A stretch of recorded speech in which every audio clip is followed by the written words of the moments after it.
कर रहे हैं हम लोग। पहला तो है कि दिल्ली में मैं जगह जगह घूम रहा हूँ।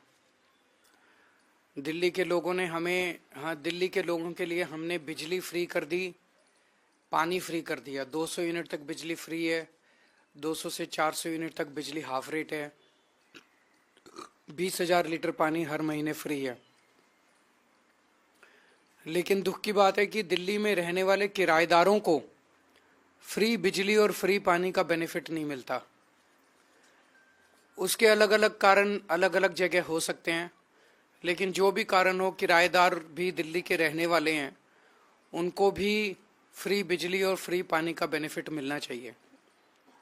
मैं जहाँ भी जाता हूँ तो किराएदार मेरे को घेर लेते हैं, कहते हैं जी आपके अच्छे स्कूल हैं, उसका बेनिफिट हमें मिल रहा है, मोहल्ला क्लिनिक का मिल रहा है, अस्पतालों का मिल रहा है, फ्री बस सेवा का मिल रहा है, फ्री तीर्थ यात्रा का मिल रहा है, लेकिन आपके फ्री बिजली और पानी का बेनिफिट हमें नहीं मिल रहा।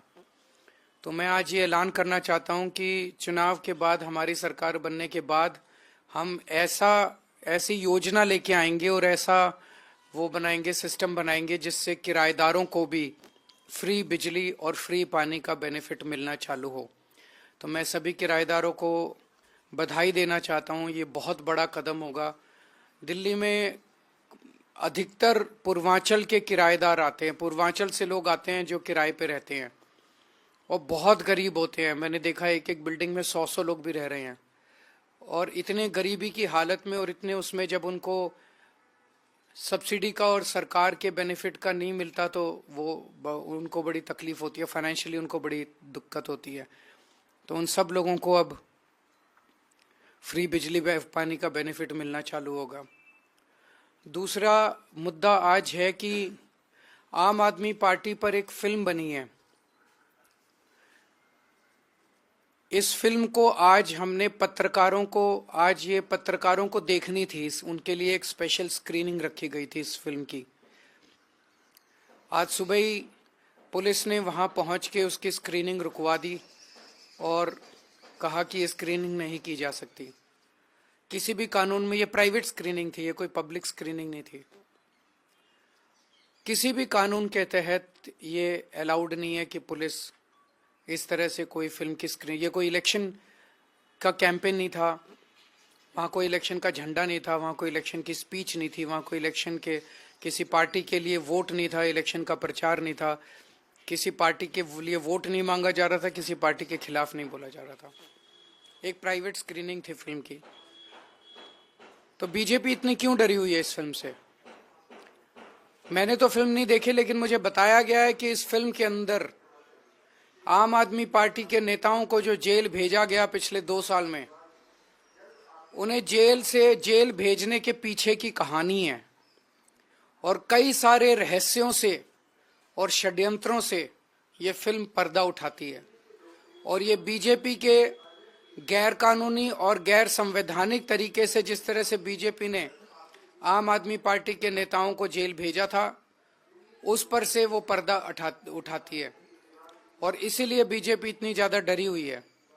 तो हम इसकी कड़ी निंदा करते हैं कि ये फिल्म को इस तरह से रोका गया, और हम उम्मीद करते हैं कि हमें परमिशन दी जाएगी इस फिल्म को दिखाने की। Thank you.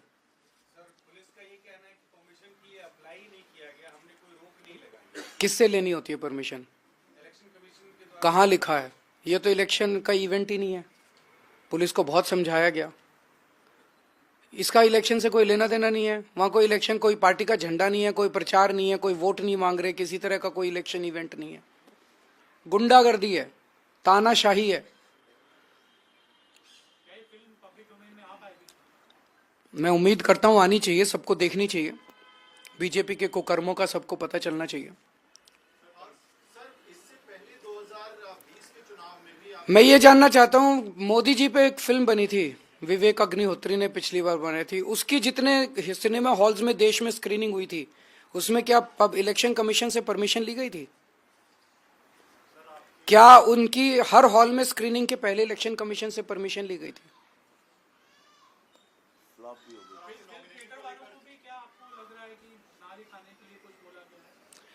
मुझे आइडिया नहीं है। आज तो एक प्राइवेट स्क्रीनिंग थी जिसमें आप सब पत्रकारों को इनवाइट किया गया था। केवल दिखाने के लिए। सर, आपके नॉमिनेशन को लेकर भी सवाल उठाए, बीजेपी ने कहा है कि आपका नॉमिनेशन कैंसिल कर देना चाहिए, उसमें कई काफी सारी नियम। मैं समझता हूँ कि सारा ठीक है, वो बीजेपी तो पूरी कोशिश कर रही है। सर, पिछले दफे आपने किराएदारों के लिए फ्री बिजली की जो स्कीम थी उसके बेनिफिट के लिए प्राइवेट प्रीपेड मीटर्स का स्कीम अनाउंस किया था। इसका उसमें कुछ अड़चने आई थी, तो वो सारी अड़चने दूर करके इस बार इसको लागू किया जाएगा ताकि उन तक बेनिफिट पहुंच सके। Thank you.